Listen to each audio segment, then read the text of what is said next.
Good afternoon. This is that one guy broadcasting from, uh, I don't even know, high cloud cover Holland? I can't tell. Uh, Today I'm going to bring you a bit more of a tutorial-y video because I haven't brought you one of those in a while, and I know that that's kind of what I'm good at. So what we're going to do is I'm going to go and I'm going to teach about more advanced SSTO design. Uh, you you may have seen this, the Ketis 1. It was my latest K Prize entry and probably one of the more advanced SSTOs I've designed to date. It doesn't look like much, but I'd like to show some stuff about what I've learned in making SSTOs. We're going to take these off so that you can see what's going on underneath here, and we'll come back to what's going on. First things first, I'd like you to notice that its primary goal is to haul up this atomic motor into space, with the intent that if you refuel it in orbit, it can get pretty much anywhere so long as there's fuel if it's too far away, say like Lathe or something. If there's fuel out there in a floating station to refuel to get back to Kerbin, which that is a very useful thing. Now, our center stack is one, what is that classification? FLT 400 fuel tank, which is the one that totals 400 units of total liquid, followed by one of the striped ones. That's about as much mass as you really want to lift up in the center stack with this particular minimalist design on this thing. I say minimalist, I'm saying minimalist with my math. Now, you'll notice that there's a butt ton of fuel lines on this, and on the top, oh yeah, I didn't do the new thing with this. Okay. You'll notice that there's ones that go from out to in and in to out. Basically, you want to make this thing one big fuel tank, and while you do have a shifting mass, the engines actually pull from the closest fuel tank, which means you're still going to have diminishing returns to the center stack because this is the last engine to be lit. Now, the engine ratio for this sort of thing is you want about 2 LVT-45 engines, which are the ones with gimbaling, for every LV-N atomic rocket motor. And then for each of these, you're going to want 2 turbojet engines. So the minimal math that I've worked out to get this into orbit with enough fuel to do orbital maneuvering out to, let's see, about 1,000,000 meters away from the planet. This just gets up with a stupid amount of fuel for this engine. You're going to need this ratio here, the 4-to-1 ratio. Now, we're going to look at some other stuff too. I have a row of solar panels here. I really don't need them, but they power the reaction wheels, and it's much better to have them than to not, especially for long spacefaring voyages where I need to do maneuvers and I don't feel like using the 200 liters of RCS that I have aboard this thing. Next, this looks like a pretty standard space plane. I have added additional radial air intakes to this craft because I like having more air at higher altitudes. For each of these, you're going to want at least one ram air intake. I put 2 more than were necessary on here, and at least 1 radial air intake. I put 1 on the underside of the craft to handle an additional load. And this gives a very nice effect of adding a lot more air than you should be receiving with just these in the upper atmosphere. They may cause more drag, but once you shut them down, that's not that big of a deal. Let's see, what else? You'll notice my cross-hatching. Let me go ahead and demonstrate that. How did that... well, I guess I did lazy cross-hatching. I've connected all of these together with struts. Now, I don't know why these struts are... They're supposed to be in an X design, but whatever. Apparently, I've been flying without it. You really just want to make sure that this is as stable as possible. So we're going to go out.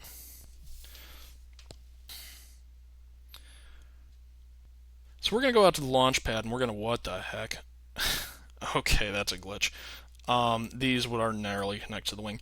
But you'll notice that my craft is incredibly stable. It's not flexing down really at all. That's owing to a wide wheelbase, which should be part of any SSTO design. Now what we're going to do is we're going to actually recover this vessel, and I'm going to demonstrate. I keep forgetting that my loading screen cuts me off. We're going to demonstrate how all of this works. We're going to go to the Ketis 1. It says 2 stages. It is all one stage. It's just the way that I've set up the computing.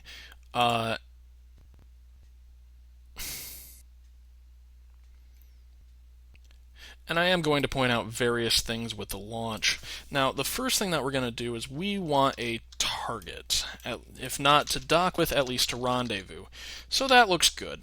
We're going to be well behind it, and if it gets to be a bit too much, we'll abort the rendezvous. So the first stage that I have activates all of my jet engines, all of my air intakes, which is pretty stock standard.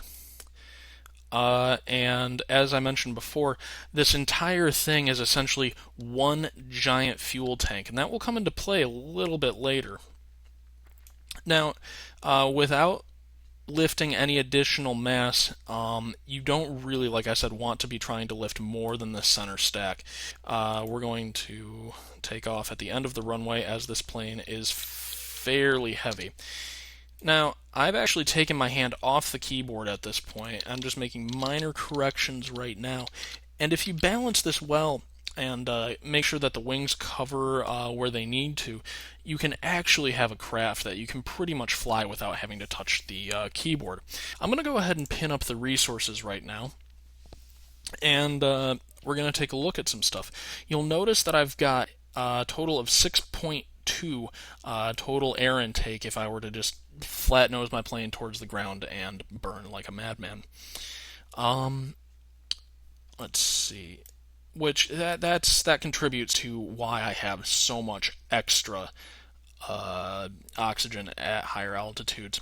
And per turbofan jet engine, you need 0.06 air units. I don't know what it is. Like liters of air. I don't know. Moles. To continue operating a jet engine at high altitudes. Let's see what else. There's a ladder on this. This was originally designed as a lathe SSTO. However, I could not set up the fuel infrastructure to maintain such an endeavor. But yes, a couple of more pertinent things.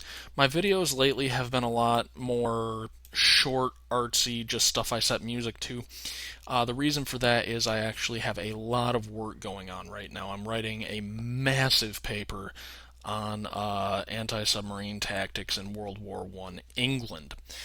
This is for my graduating thesis, at which point I will be done with school. So, I guess if you really wanted to at this point, you could just cut over to the Ketis 1 video because the flight is going to be pretty much the same, but you're not going to get the commentary that I'm leaving right now. Now, we're approaching 10 kilometers in the air, which is about where the atmosphere starts getting thin enough that you want to start panning over. And what I will do is I'm going to pan over to about 20 degrees above the horizon. That gives me a very good lift to thrust ratio. I'm trying to build up as much sideways speed as I can with this thing. Now you'll notice right now I'm burning at about 45 degrees, which I am no longer because I just hit 10 kilometers. I understand that my Bandicam logo covers up my altimeter, which I'm looking for more freeware that will not do that if anybody can recommend anything. 45 degrees gives you the perfect balance between the engines and the wings distributing the payload of your craft, and is therefore the most efficient way to get up out of the pea soup, and I guess to orbit if the atmosphere technically would have remained constant instead of thinning out. Now you'll notice we're already going Mach 1, 330 meters per second and some change. we're going to get up to about Mach 4 before we ignite our engines. And the faster you can get going with jet engines, the less rocket fuel you're going to have to burn. You'll notice that I'm carrying almost an orange fuel tank worth of fuel up to the, well, in this entire rocket when it's full. This is now just a very slow climb, a very slow just diminishing of the atmosphere. If you'll notice my atmosphere gauge, it's moving very slowly to the left, and this is exactly what we want, as we do not want this thing to just spiral up out of the atmosphere, lose its oxygen, and then we won't be going near fast enough to get to an orbit, nor do we want to just be bogged down in the atmosphere and being subject to massive amounts of drag. Now, this part takes a little bit, so I'm going to go ahead and I'm going to cut out, and I will be right back. But I will leave this flight in real time if you want to... I lied. I'm going to speed it. No, there's no point to it. I'm actually getting close to where I need to now. Maybe I should ramble more often. Maybe I shouldn't. But once we get up around 15 kilometers, which we are 400 meters, 300 meters away from, we really start picking up our speed. And we're not so much looking at the altimeter for this bit, but I'm keeping my eye on the air intake. As soon as that hits 20 or 0.2 air intake units more than my minimum air intake, I'm going to pan myself out to 15 degrees above the horizon, which will keep me in the atmosphere a bit longer, and it'll increase my speed as the engines aren't attempting to lift as much mass on the craft. Now you'll notice I'm starting to flip up a little bit. I'm just trying to keep myself at a nice 20 degree above the horizon angle, and this is to ensure that I'm not wasting fuel. And I'm attempting to keep myself on a good old-fashioned 90-degree heading so that I can get the rotational assistance from Kerbin. We are getting up to about the point where I start to pan over, and this usually happens between 18 and 19 kilometers above the surface of the planet. So we're getting close enough to the point where I'd like to flip down. And this is going to allow us to build up an insane amount of speed without really losing our upward climb. It's going to slow it down for sure, but it's not going to be a deal breaker. Now, you'll notice that I separated my traditional rockets from my nuclear rockets. I did have a reason for that. I thought it was more efficient.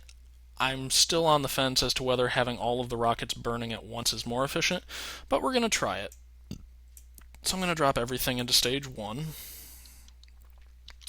And you'll notice that our surface speed gauge is climbing very, very rapidly at this point. I'm actually not losing that much air, and I'm at 22 kilometers above the surface of the planet, which is a massive assist to me.